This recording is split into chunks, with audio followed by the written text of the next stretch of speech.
Bill Murray didn't actually sign up for Ghostbusters 2. He was essentially tricked into it. And the ending was reshot just 2 months before release. Ghostbusters.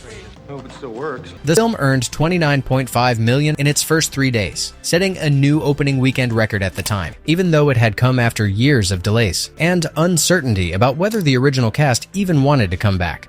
Then, 7 days later, Tim Burton's Batman arrived like a cultural meteor. The Los Angeles Times reported that Batman opened with $42.7 million, smashing the record that Ghostbusters 2 had just set the previous weekend. If you were there in the summer of '89, let me know which city or theater you saw it in. That record lasted 1 week. What happened to the people who made the film to get it there? Well, that's a different story entirely. The river of slime material feels cold, filthy, invasive, and physically unpleasant. That sensation was not only performance. According to AFI's production notes, the scene where Ray, Egon, and Winston emerge from the manhole covered in ectoplasm was shot in Lower Manhattan at 2 a.m. in sub-zero temperatures. Come on, it's go time, man. I want you back. The actors had to squeeze into a tiny underground space, get drenched in slime for 12 takes, and then discovered the next day that the main camera had malfunctioned, meaning they had to do it all over again, which is insane. That is not a movie problem. That is a Monday morning problem with extra slime and a film crew watching. That matters because physical discomfort photographs differently from fake discomfort. Your body resists it, your face tightens differently, and your movements look heavier and less comic. They looked irritated because they were being coated in sticky goo in brutal overnight conditions. The production design sold the supernatural concept, but the actors' misery sold the sensation that the slime was not just gross, it was wrong. That's just the surface, because what the cast was dealing with behind the scenes? A completely different kind of chaos. Bill Murray's reluctance to do Ghostbusters 2 wasn't a rumor or fan mythology. Why did you dump me? I didn't dump you. I was protecting myself. He later said outright that he was very, very reluctant to make the sequel, and was in absolutely no hurry to return as Peter Venkman. He also said he was essentially outfoxed into doing it after being sold on an idea for the sequel that changed once production was underway. In Murray's story, what finally got him back was being reunited with the original group in a room again, and remembering how funny they were together. Give me angry. Will you give me angry if you had a bad day? You're cranky? Yeah, thank you. Good. The real shock was that he showed up and realized the movie being made was not the movie he thought he had agreed to. He even described the cast as getting into the sequel under false pretenses. He showed up for one film. They made him a different one. And honestly, that's a level of bait and switch most people would walk off a job over. Pete, it's great that you're here. We've got incredible news. Now, watch Venkman in this film knowing all of that. His detachment, his dry reluctance, his half-exhausted response to the supernatural chaos around him. It doesn't feel like acting. That's because it isn't. Murray was not eager to franchise himself forever. He was just an actor who thought the first film was lightning in a bottle and clearly did not believe a follow-up was necessary. You're good. Pretty eyes. And somehow, even with that resistance baked in, the movie still gave us Vigo, the slime, and some of the franchise's creepiest imagery. And Murray wasn't even the biggest obstacle. That honor goes to someone who was supposed to be on the film's side. One of the oddest aspects of Ghostbusters 2 is that its production was delayed because it was developed when Columbia Pictures was under the leadership of David Putnam, a studio head who wasn't fond of big-budget franchise films.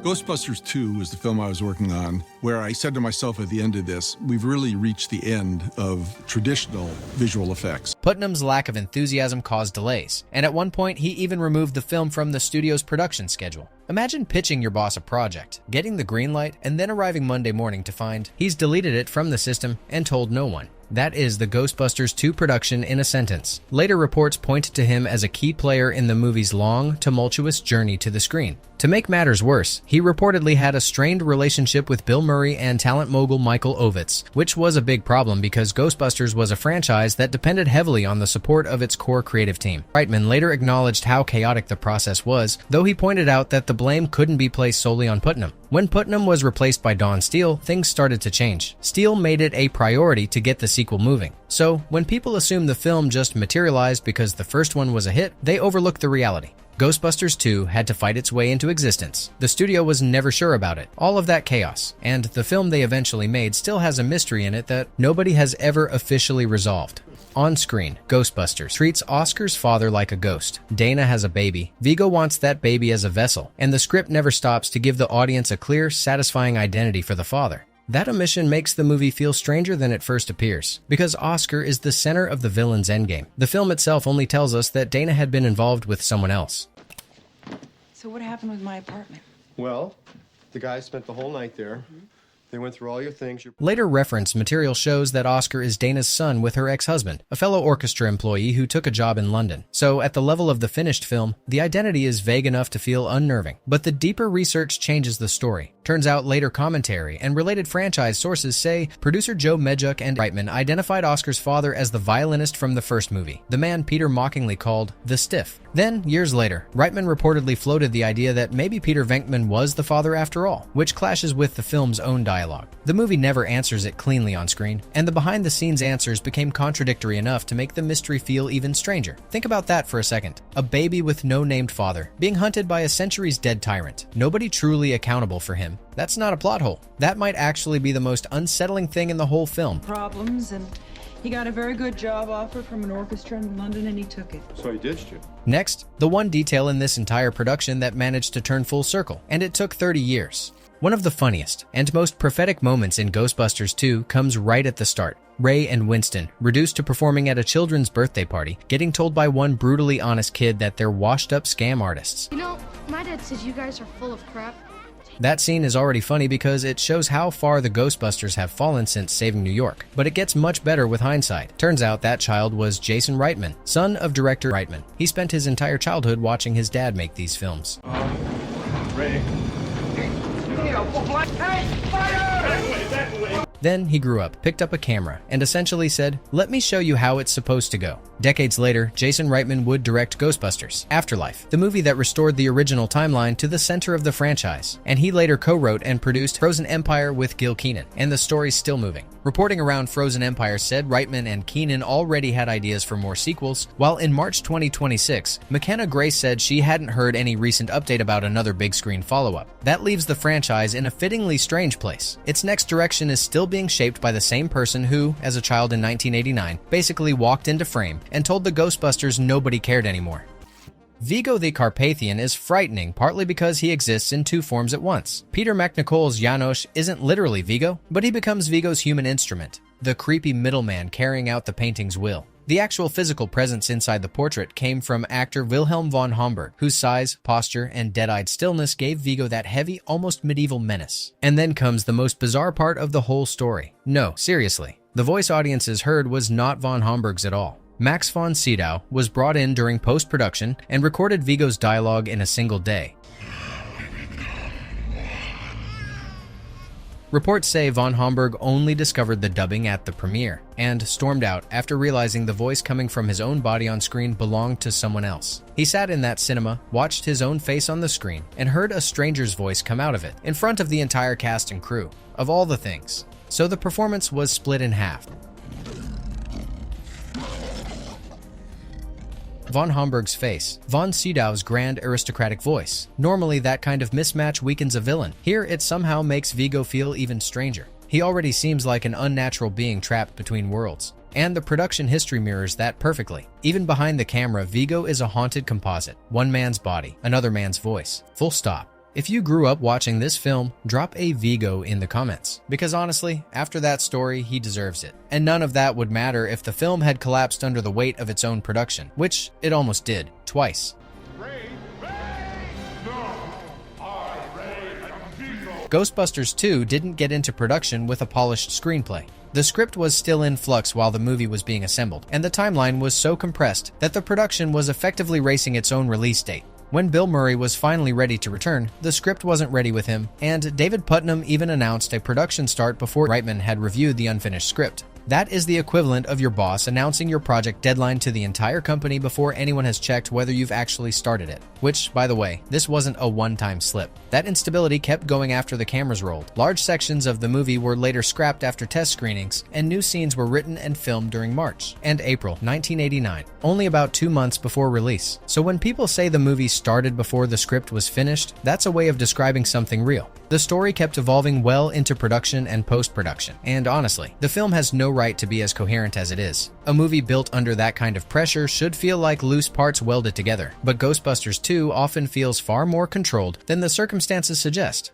One reason Ghostbusters 2 feels more technically impressive than people remember is that ILM was making it under brutal scheduling pressure. Industrial Light and Magic took over the sequel's effects work and was originally hired for around 110 shots, but that number eventually ballooned to 180 as the movie changed shape, and ILM wasn't sitting around waiting for Vigo to show up. The company was also working on Back to the Future Part 2, Indiana Jones, and The Last Crusade, and The Abyss at the same time. Working on 4 of the biggest films of 1989 simultaneously is like a surgeon being asked to perform 4 operations in 4 different rooms at the same time, with half the usual staff. You don't come out of that looking polished. You come out of that looking like a miracle. According to production histories, Ghostbusters 2 became especially difficult because the designs and concepts kept changing and new scenes kept being added.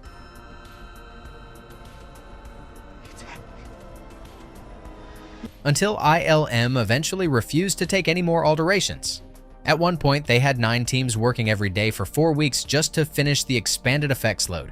Yeah, the River of Slime, the Statue of Liberty March, the courtroom ghosts, Vigo's transformations, all of it came out of a pipeline that was overloaded and still delivered. ILM delivered under that pressure, but the filmmakers were quietly cutting things that would have made the film much darker, starting with this. What I'm about to tell you sounds like a list of deleted scenes. It isn't. It's actually a map of how dark this film was originally supposed to be, and how much the studio quietly defanged it before anyone saw it. Turns out there really was a darker version of Ghostbusters 2 where Vigo's influence reached deeper into the team, and Ray Stantz briefly became the threat from within. A deleted subplot had Ray become possessed after inspecting the painting. He drives the ectomobile erratically until Winston snaps him out of it. Production histories say the sequence was meant to explain Ray's possession-like moment near the finale, but most of that material was removed, with only pieces repurposed elsewhere. That changes the flavor of the movie entirely. The released version keeps the danger focused on Oscar, Dana, Janos, and the museum. The threat feels external, like a cursed object spreading outward. A version where one of the Ghostbusters is directly compromised turns the film inward. Suddenly, Vigo isn't just reaching for the baby or creeping out of a painting. He's getting inside the group itself. That's contamination, mistrust, loss of control. The team is no longer only fighting the supernatural. They're carrying it with them. The fact that the movie was already scary without fully using that idea says a lot about how dark some of the unused material really was.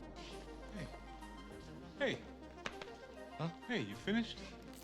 Eugene Levy was supposed to be in Ghostbusters 2, and not in some tiny blink-and-miss-it cameo. He was cast as Sherman Tully, Louis Tully's cousin, and production records say the character worked at the psychiatric hospital where the Ghostbusters are locked up. More importantly, Sherman was instrumental in getting them out. Then he vanished from the finished movie, fully filmed, fully cut. Not a single frame made the final edit, which is insane when you consider that Levy was reported as cast before release, yet he simply doesn't appear in the final film. Later production summaries explain that his subplot was removed along with other material after test screenings exposed structural problems. His material represented comic cushioning, a side route, a little extra release valve inside a movie already balancing children's cartoon expectations with a villain who wants to possess a baby. Once the editing got aggressive, that kind of buffer became expendable. The jokes stayed, but some of the safety padding did not. Rick Moranis really did film a bigger Slimer-related subplot, and almost all of it vanished. In the deleted material, Louis Tully becomes obsessed with catching Slimer inside the Ghostbusters headquarters. He tries baiting him with food and setting traps. Not a rumor, not a half-planned idea. Filmed,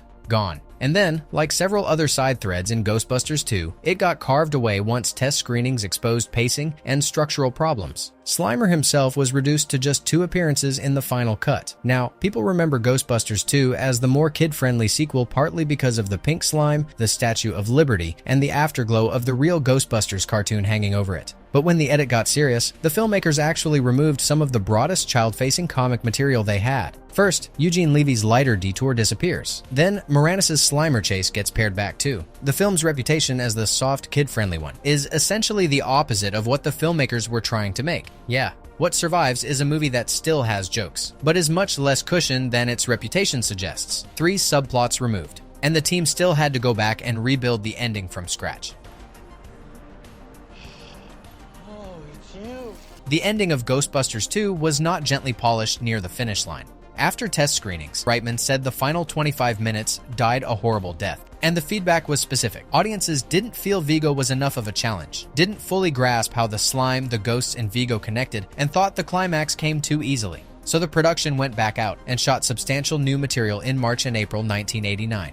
Only about 2 months before the film opened in June. The final battle with Vigo was reshot. The way Vigo left the painting changed completely, but one of the movie's strangest and most haunting ideas survived the upheaval. Janos as the ghostly nanny floating through the city to steal Oscar. That sequence remains one of the most unsettling things in the entire franchise. And it stayed in a movie whose third act was otherwise being torn apart and reassembled at speed. We take for granted that the films we grew up with arrived finished and intentional. Turns out most of them were barely held together with 2 months to spare. Before the final two, did you know the ending was completely rebuilt 2 months before release? Because most people who love this film genuinely have no idea how close it came to falling apart. Subscribe if you're new. We do this for every film that had to fight its way into existence. And stay for number 1 because the original version of Ghostbusters 2 sounds like a completely different franchise.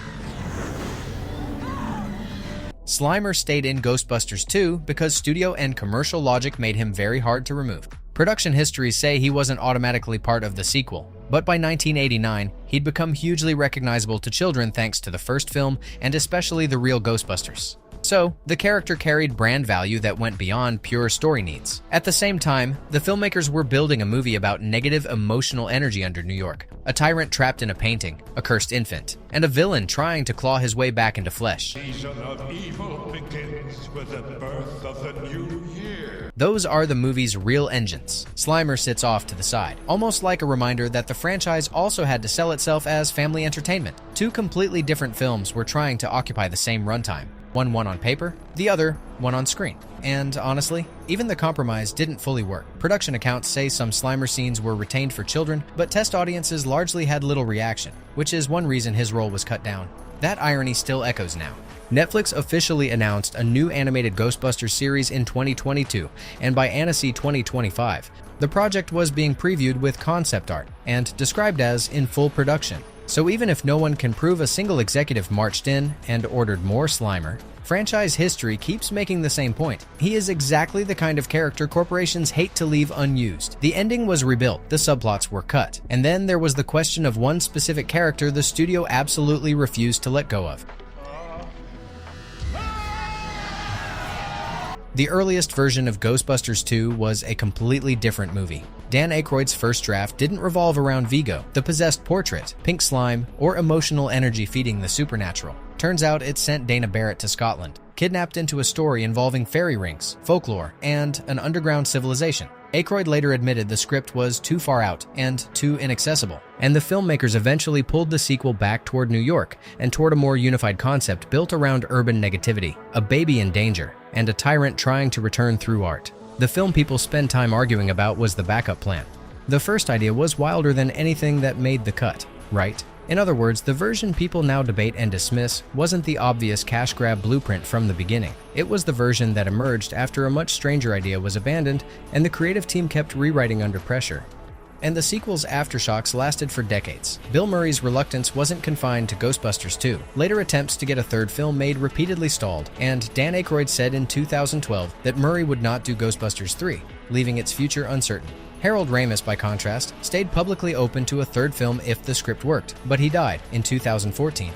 The next true live-action continuation of the original timeline, Ghostbusters Afterlife, didn't arrive until 2021 and was dedicated to him, which tells you everything. People treated Ghostbusters 2 like a minor sequel in 1989, but the uncertainty around it, and around what came after it, haunted the franchise for a very long time. It wasn't just a rushed sequel. It was a battle against studio politics, creative conflict, and endless rewrites. It's a miracle this movie even exists, and that's what makes it unforgettable. Let's suck in the guts, guys. We're the Ghostbusters. Yes, we're back.